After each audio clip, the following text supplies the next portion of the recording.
The Quarian Collective had observed Earth for decades. Their massive survey vessels, cloaked in technology that bent light and radar around their hulls, had cataloged humanity as just another primitive species trapped on a single world. In the grand archives of the Collective, Earth was classified as a Class 4 pre-integration civilization, technically capable but socially chaotic, nowhere near ready for galactic citizenship. Supreme Commander Vexnera, a veteran of 12 planetary acquisitions, reviewed the data from her command center orbiting Saturn. Her iridescent scales shimmered under the soft blue lighting as she flicked through holographic displays of Earth's major population centers. Such primitive architecture, she remarked to her second-in-command, Sub-Commander Zeloth. They still use fossil fuels and physical roadways. Their tallest structures would barely qualify as maintenance sheds on Meridax Prime. Zeloth nodded, his oblong head bobbing in the practiced deference expected of his rank. Their military capabilities are equally unimpressive, Supreme Commander.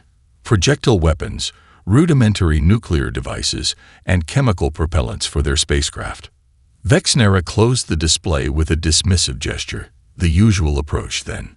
Limited orbital strikes on 3 major cities, followed by the standard ultimatum. Position our vessels for maximum psychological impact. Within hours, 3 Quarian battlecruisers dropped their cloaking fields directly above Shanghai, New York, and Cairo. Each ship, 16 kilometers in length, cast massive shadows over the cities below. For 17 minutes, civilians stood in streets, pointing upward at the impossible objects dominating their skies. News channels worldwide broke into regular programming. Military jets scrambled but maintained safe distances. Then, without warning or declaration, the strikes began. Quarian energy weapons, refined over millennia of conquest, sliced through skyscrapers and infrastructure with surgical precision.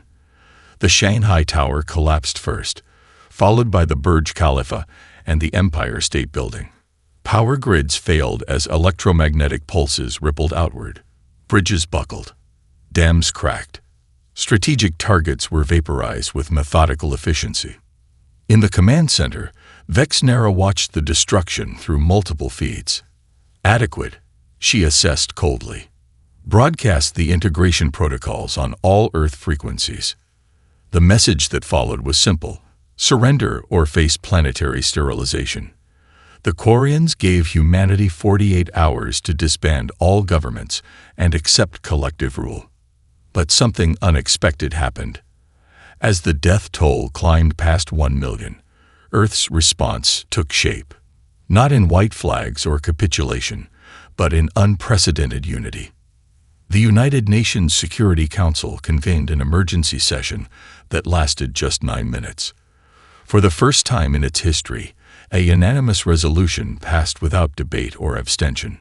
Resolution 4997 established the Earth Defense Coalition, a unified command structure that instantly superseded all national militaries. Ancient enemies shared intelligence. Rival superpowers pooled resources. Scientists across borders collaborated on weapons systems. In Moscow, President Voronin authorized full access to Russia's nuclear arsenal. In Washington, President Garcia did the same. The Chinese premier transferred command of the People's Liberation Army to coalition control within hours. By the time the 48-hour deadline approached, humanity had reorganized itself entirely. The coalition's first official act was to broadcast a single message to the Quarian vessels, delivered by newly appointed Earth Defense Coordinator Amara Okafor. Humanity rejects your terms. Our response follows. Seconds later, every operational military satellite, missile battery, and defense system on Earth opened fire simultaneously.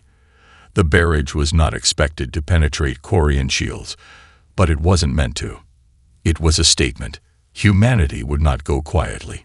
In her command center, Vexnera received the reports with genuine surprise.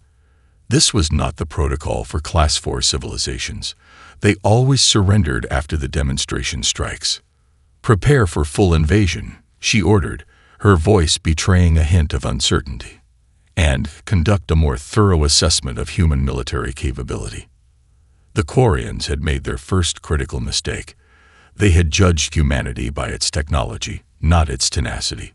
They were about to learn the difference. Beneath the Rocky Mountains, in a facility so classified it appeared on no government record, Colonel Darius Wade studied the holographic projection of the Quarian battlecruiser.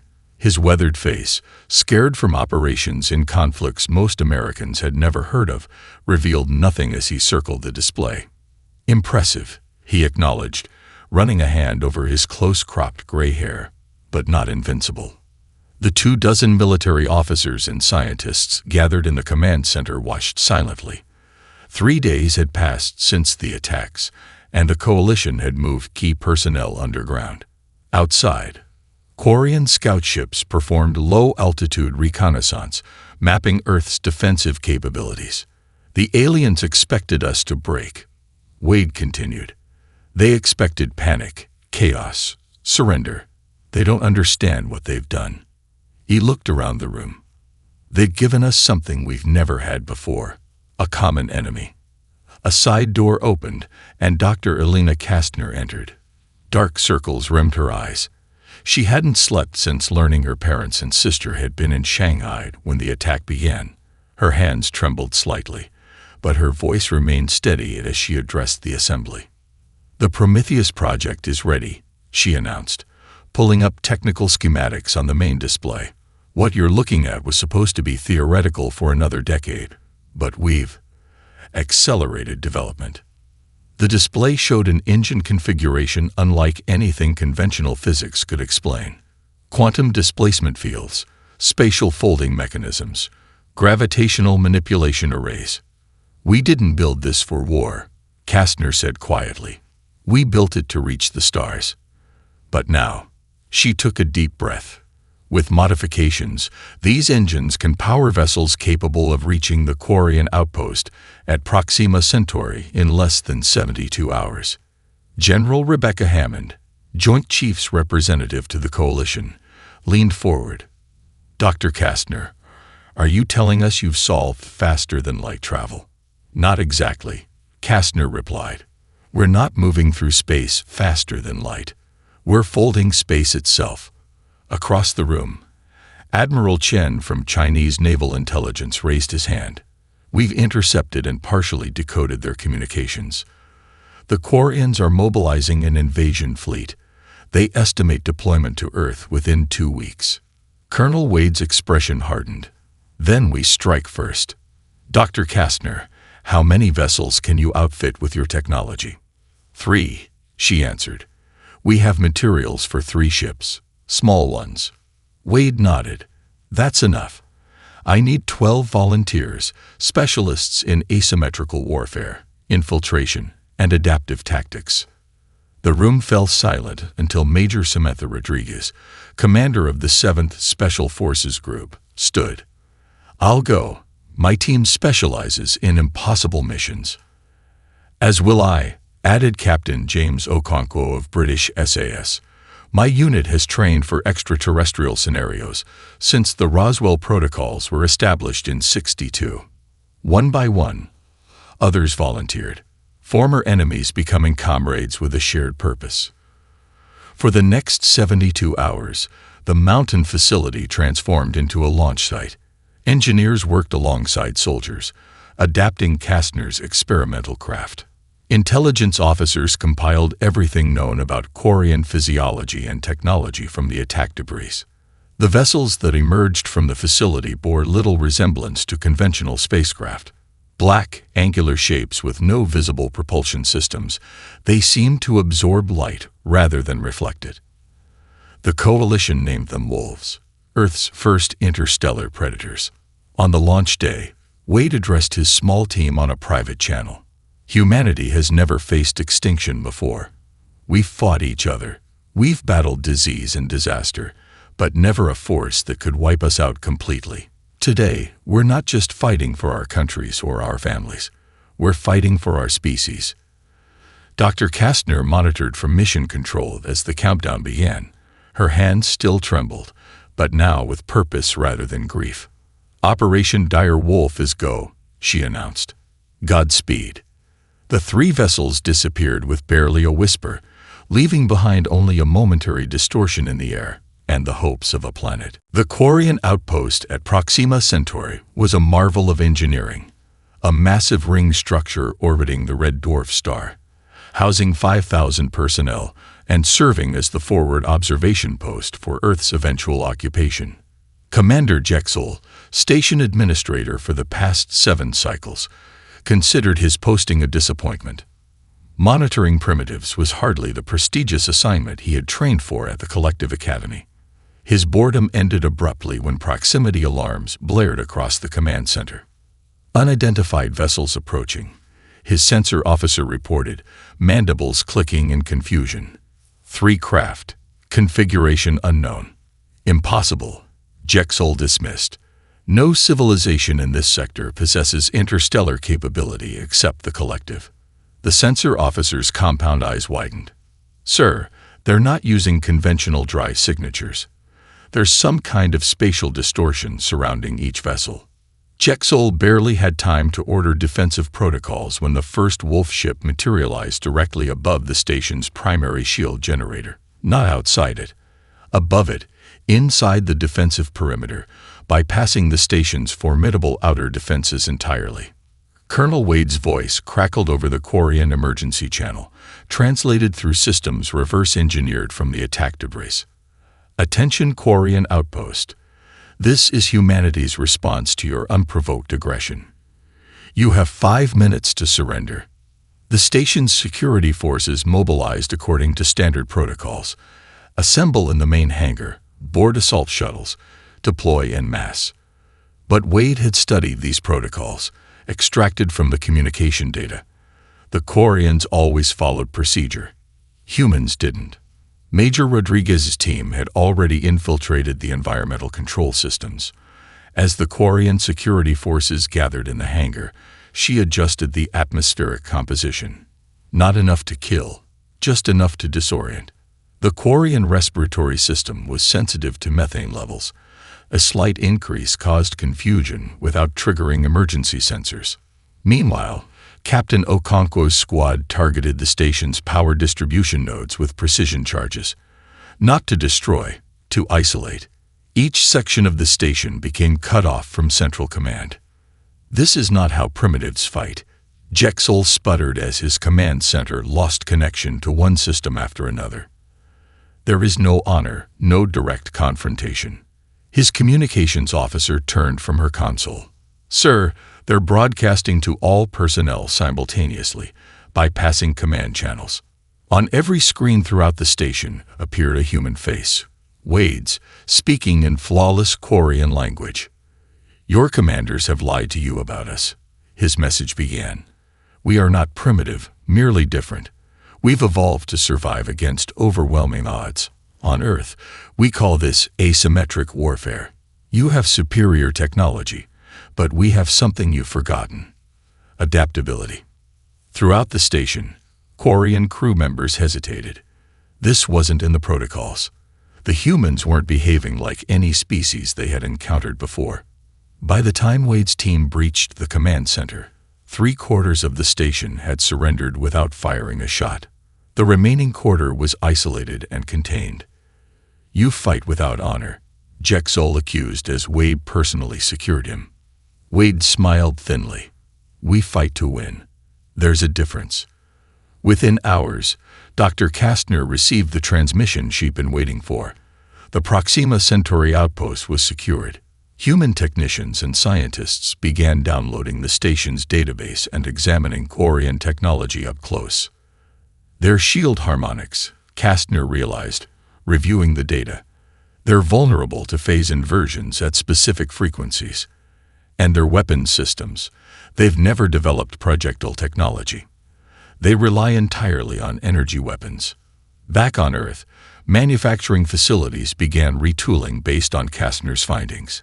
Engineers adapted Quarian shield technology to human specifications, but added a critical component the aliens had never considered: randomized frequency modulation, a technique derived from Earth's electronic warfare systems.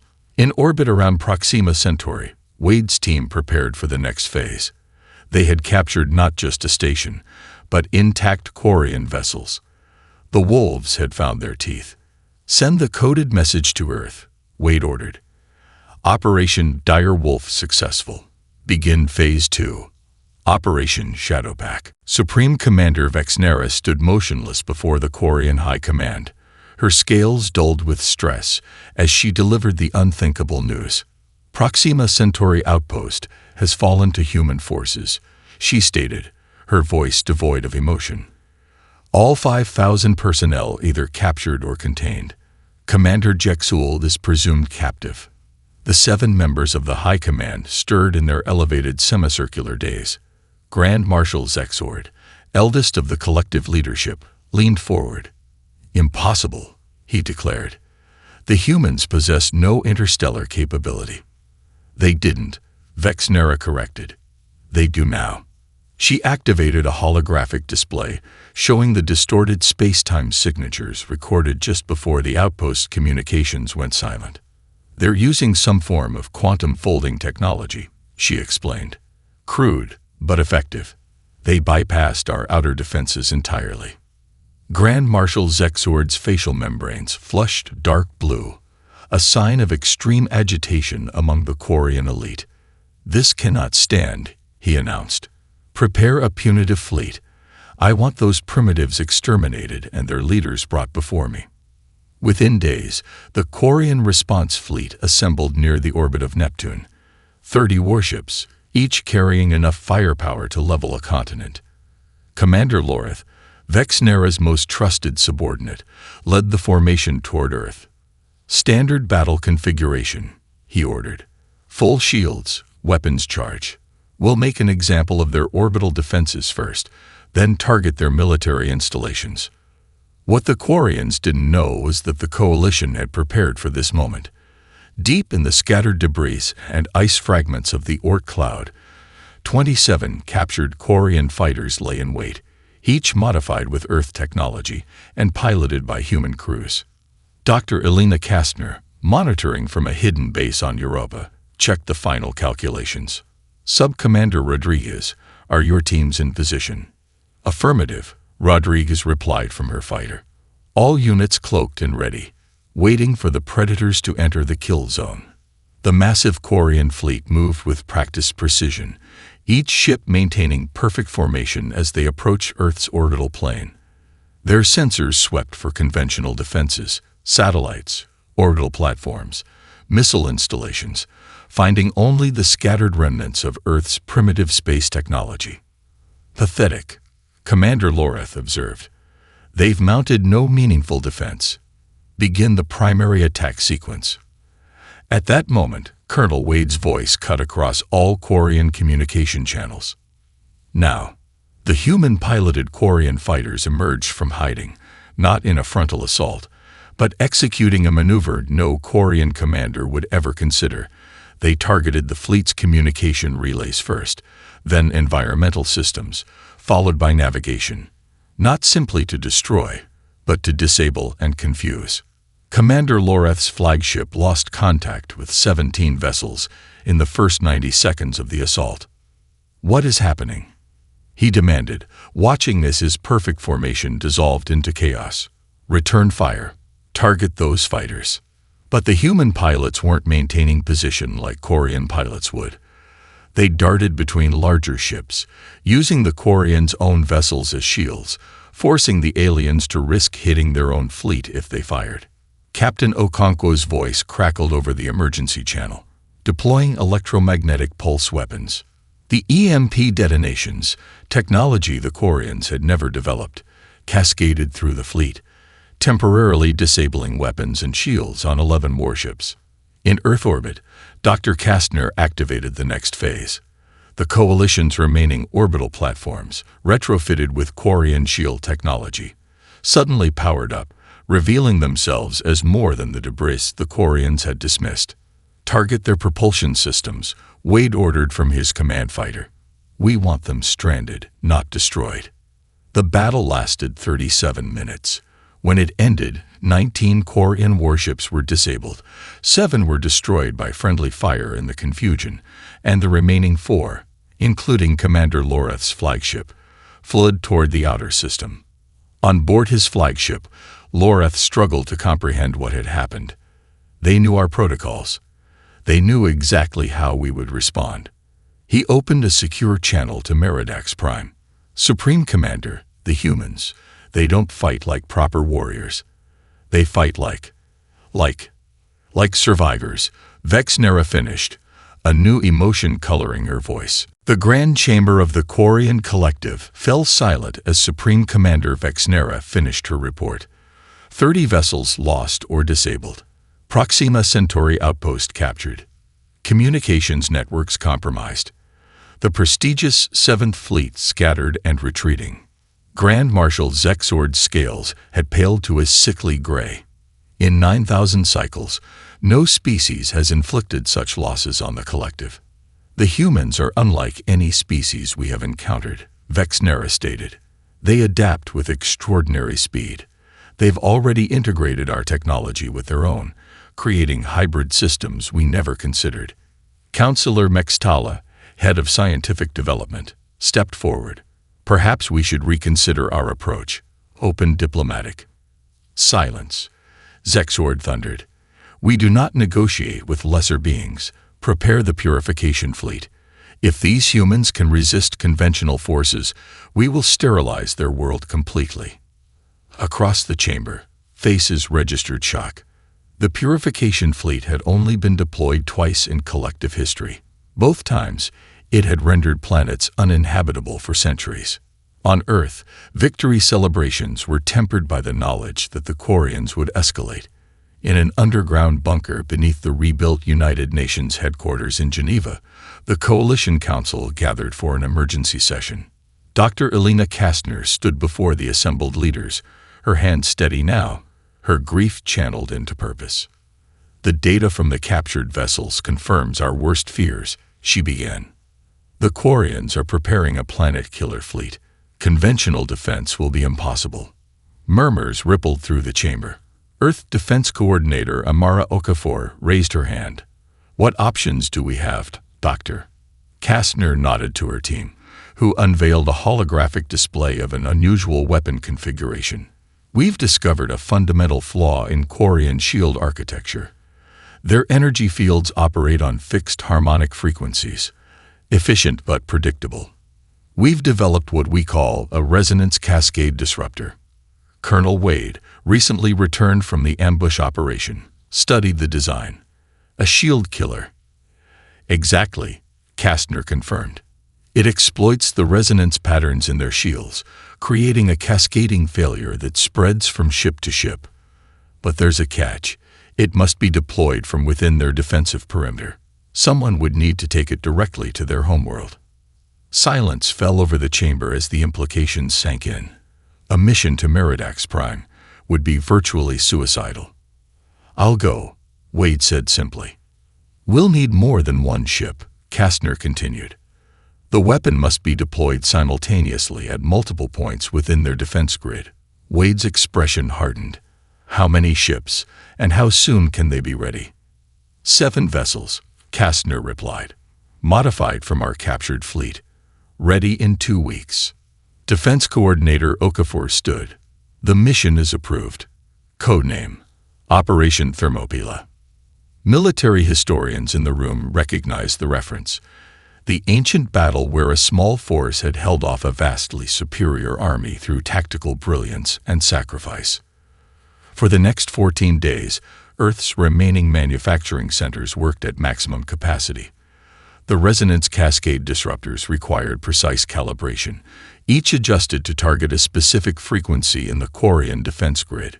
Meanwhile, Colonel Wade assembled his team, veterans of the Proxima Centauri and ambush operations, along with specialists in Quarian systems. This isn't just about survival anymore, he told them during their final briefing. It's about showing the galaxy that humanity won't be bulldozed by bullies, no matter how advanced they think they are. Dr. Kastner, who had insisted on joining the mission as technical advisor, made a final adjustment to the primary disruptor. Her hands traced the device that might save her species. The Quarians think their technology makes them invincible, she said quietly. "But they forgot something essential about evolution." Wade raised an eyebrow. "What's that?" Kastner looked up, her eyes reflecting the blue glow of the disruptor. "The most dangerous predator isn't the strongest or most advanced. It's the one with nothing left to lose." As the 7 ships prepared for departure, Coalition intelligence intercepted and decoded a Quarian transmission that confirmed their worst fears. The Purification Fleet had launched. Earth had less than 10 days.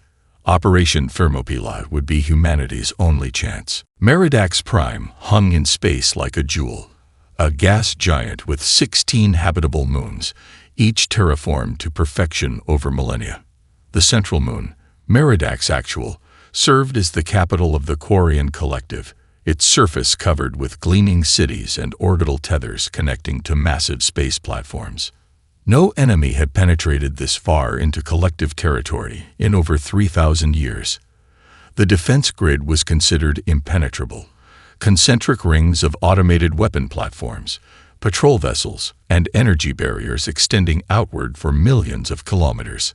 Colonel Wade studied the holographic display in his command ship, the 7 vessels of Operation Thermopylae, hidden in the shadow of a distant moon. "Their defense network is even more extensive than our intelligence suggested," he observed. "Conventional approach is impossible." Dr. Kastner made a final adjustment to her equations. "Then we don't use a conventional approach." She looked up. "The quantum folding drive has been modified.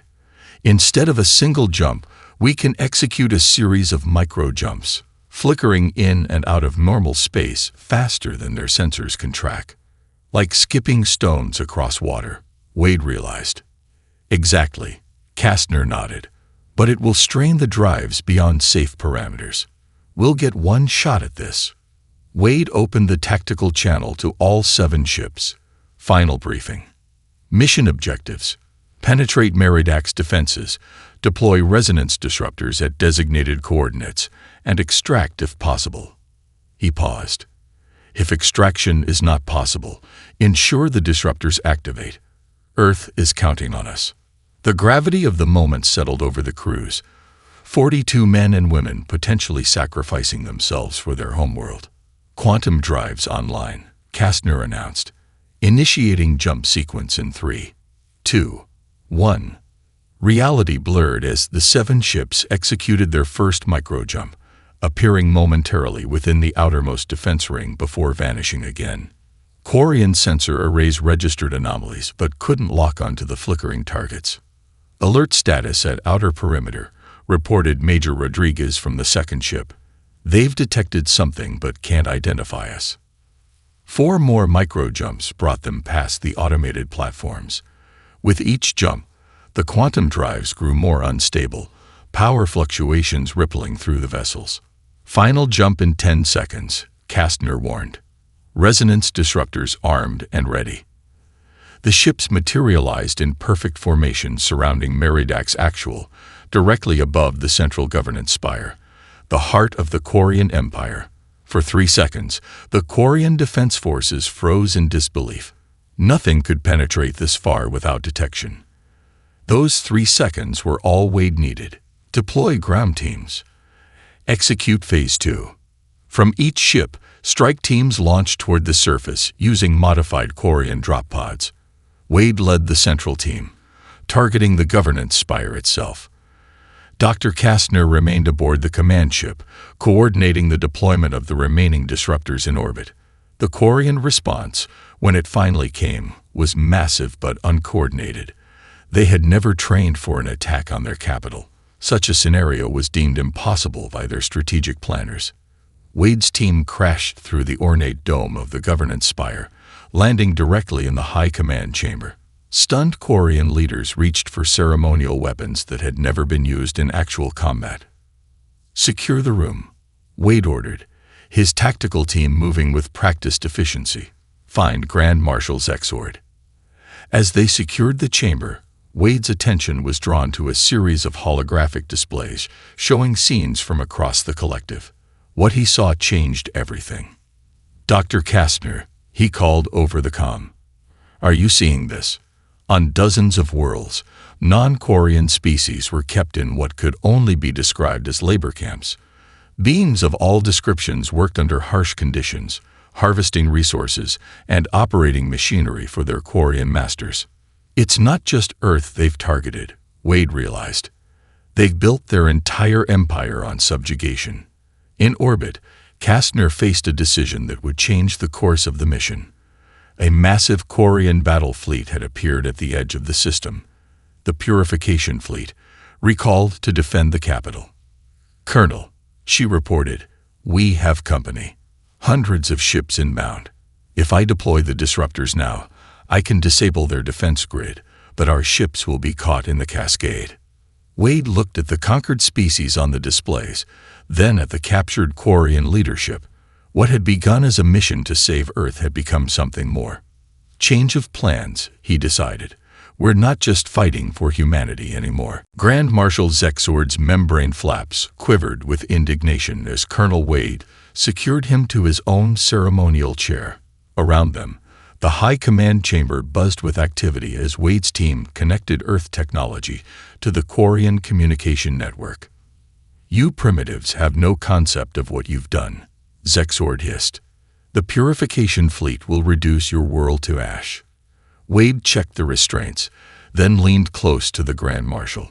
"That's the difference between us. You think bigger weapons win wars. We know information does." Major Rodriguez approached, holding a data crystal.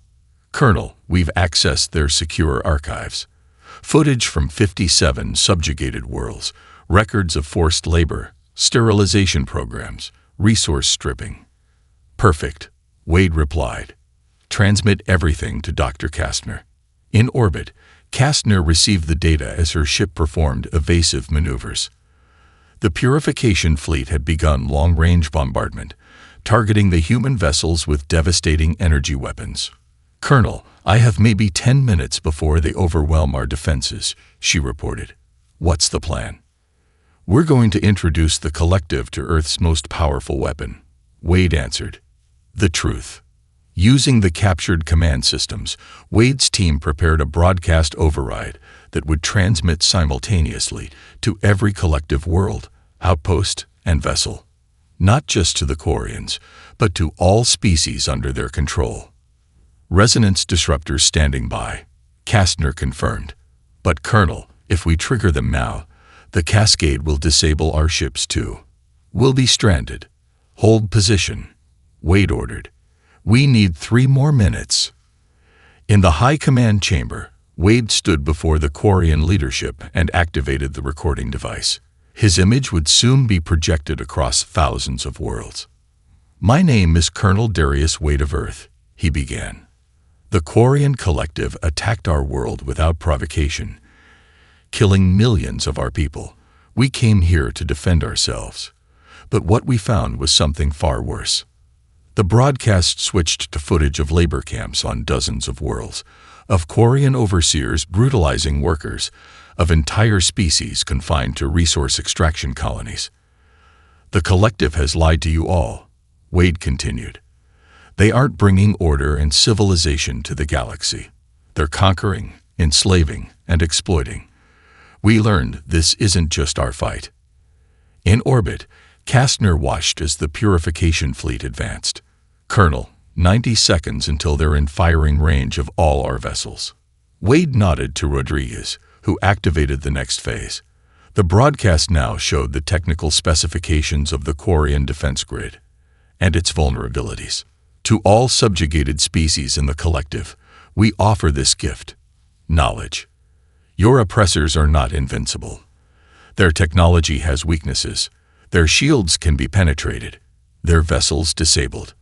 In the chamber, Grand Marshal Zexord's scales darkened with rage. "Stop this transmission immediately. This is treason against the Collective." Wade ignored him. "To the Quarian leadership, we offer this one chance. Reform or face revolution. End your campaign against Earth. Free your slave worlds.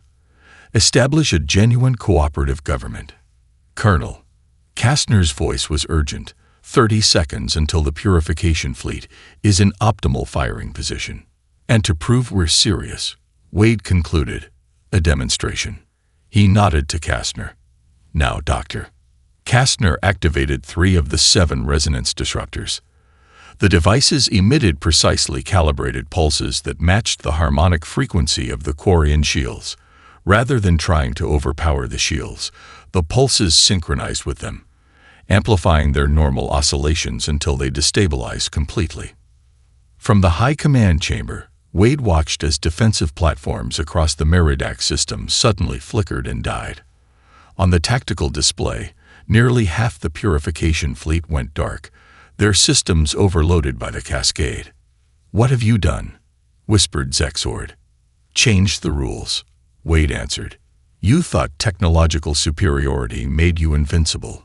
We just proved otherwise." Throughout the collective, the broadcast continued playing. On dozens of worlds, oppressed populations viewed the evidence of Quarian deception and the vulnerability of their technology. "Colonel," Kastner reported, "we're getting responses. Uprisings have begun on 7 worlds already, and some Quarian vessels. They're standing down." Wade turned to Grand Marshal Zexord. "Your move." 6 months after Operation Thermopylae, the red Martian landscape stretched before the assembled delegates. The newly constructed Unity Dome, a marvel of combined human and Quarian engineering, gleamed under the pale sunlight. Earth's first extraterrestrial diplomatic facility had been built with remarkable speed, symbolic of humanity's new role in galactic affairs. Inside, representatives from 27 formerly subjugated species mingled with human diplomats and reformed Quarian officials. The atmosphere crackled with possibility and cautious optimism.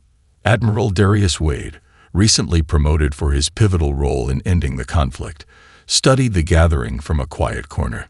The formal military uniform felt strange after months in tactical gear. Still not comfortable with diplomatic functions, Dr. Elena Kastner appeared beside him, wearing the blue robes of Earth's new Interstellar Science Commission. Wade smiled slightly. "I prefer problems I can solve with strategy rather than small talk." "You've solved enough problems for one lifetime," Kastner replied. "The Galactic Reform Treaty will be signed today because you chose broadcasting truth over triggering all the disruptors." Wade shrugged. It was the right call. Destroying their civilization wouldn't have helped anyone. Across the chamber, former Supreme Commander Vexnera entered, now serving as the transitional representative for the reformed collective. Her once brilliant scales had dulled permanently from stress, but she carried herself with dignity. Following the broadcast and subsequent uprisings, the Quarian military structure had fractured. Some commanders had continued fighting, but many, including Vexnera, had recognized the inevitable and supported reforms. Earth Defense Coordinator Amara Okafor called the assembly to order. "Delegates of the Provisional Galactic Council, we gather today on Mars, neutral ground between Earth and former collective space, to formalize the agreements reached over these past months." The treaty before them represented a fundamental reshaping of power in this sector of the galaxy. The Quarian collective would continue to exist, but as a federation of equal members rather than an empire. Each species would govern its homeworld independently while participating in a mutual defense and trade alliance. "The road ahead will not be easy," Okafor continued. "Centuries of oppression cannot be undone in months, but today marks a beginning." As the formal signing began, Wade slipped outside onto an observation platform. The Martian terraforming was still in its early stages, the atmosphere thin but breathable. From this vantage point, Earth was visible as a blue dot in the distance. Vexnera joined him, respecting his space. "Your world looks so small from here," she observed. "It's difficult to imagine how such a small planet produced warriors capable of defeating the collective." "We're not warriors by nature," Wade corrected. "We're survivors. There's a difference." "A distinction I've come to appreciate," Vexnera acknowledged. "My people believed technological advancement was the measure of civilization. We were wrong." Inside, the treaty signing concluded with applause. Earth would now send representatives to the Provisional Galactic Council, while also hosting the Interspecies Research Exchange. a clearinghouse for scientific cooperation across former collective space. Dr. Kastner had been instrumental in establishing the exchange, insisting that knowledge should flow freely between species. The quantum folding drive, once Earth's desperate secret weapon, would soon power vessels throughout the reformed collective, connecting distant worlds in ways previously impossible. As delegates prepared to depart for their respective homeworlds, Wade found himself approached by a small group of representatives from various species. They moved with the awkward hesitation of those unaccustomed to freedom. Admiral Wade, their spokesperson, a spindly being with 4 arms and iridescent skin, addressed him. Our worlds wish to formally thank Earth for its actions. Many of us had been subjugated for generations. We had forgotten what freedom felt like. Wade nodded respectfully. Earth didn't set out to liberate the galaxy. We simply defended ourselves. But in doing so, we discovered something important. What was that? The delegate asked. That true strength isn't found in domination, Wade replied, looking toward the distant blue dot of his homeworld. It's found in cooperation, adaptation, and standing together against oppression. As the Martian sun set on the Unity Dome, a new chapter in galactic history began, not with conquest or submission, but with the most revolutionary concept the collective had ever encountered: equality.